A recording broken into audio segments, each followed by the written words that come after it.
in the same boat, in that the tools that we use, our computer, our phone, and so on, are also devised to interrupt us, to seduce us, to draw our attention from this to that. I think we've entered a time when we're in danger of intentional impoverishment. And the signs of it are more than, a couple looking at their phone instead of into each other's eyes. The other day I saw a mom holding a little toddler, and the toddler's trying to get her attention and she's busy texting. She's just not available. And, of course, dad's the same story. And I think this is a real loss. When you have too much to do, too little time, too little support, when you feel overwhelmed, it's constant stress.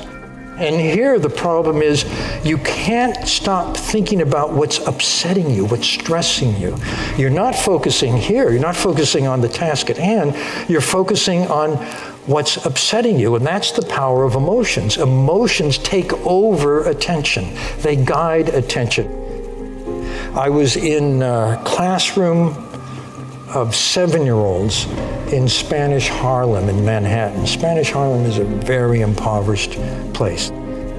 Every day, this classroom, all the kids have a session where they go to their little cubbies and they get a favorite stuffed animal and they lie it down on a rug on the floor. They put the animal on their belly and they watch it go up with the in-breath and down when they breathe out. And they count 1, 2, 3 on the in-breath, 1, 2, 3 on the out-breath. They're strengthening the capacity, the mental muscle of attention. There's something else, there's a twofer here, because the same circuitry also calms stormy emotions.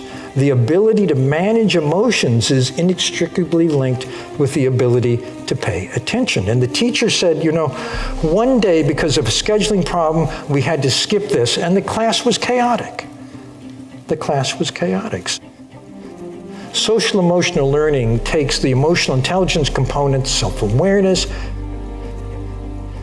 managing your inner life, empathy, handling relationships, and makes it part of the curriculum. Not in a way that takes away from academics, but in a way that enhances children's ability to handle themselves and their relationships. One of the things they do in these classes, in these programs, I've seen this in New Haven, in a neighborhood very similar to Spanish Harlem. There's a poster on the wall of every classroom. It's a stoplight, a traffic light, red light, yellow light, green light. It says, when you're upset, remember the stoplight. Red light, stop, calm down, and think before you act. Well, stop says you have a choice. Calm down means you can manage your inner turmoil. Think before you act is a very valuable lesson, because it says you can't determine what emotions you're going to have. Our emotions come unbidden. But once you have them, you can stop and think what you're going to do. In fact, one definition of maturity is lengthening the gap between impulse and action. Yellow light, think of a range of things you could do and what the consequences might be. Green light, pick the best one and try it out. Our emotions are contagious, for better or for worse, particularly when we pay full attention to each other. I once was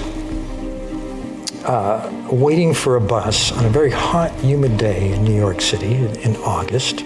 It's the kind of day, I don't know about London, but in New York we have a rather invisible balloon around us.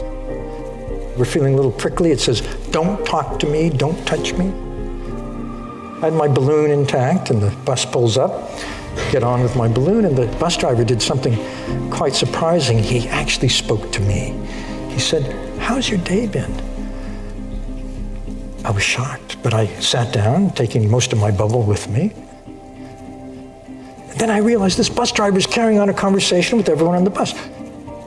And then people would get off the bus and he'd say to them, I hope the rest of your day is really wonderful. That man was an urban saint. He transformed everyone on the bus. He was sending ripples of good feeling through a city that sorely needed it.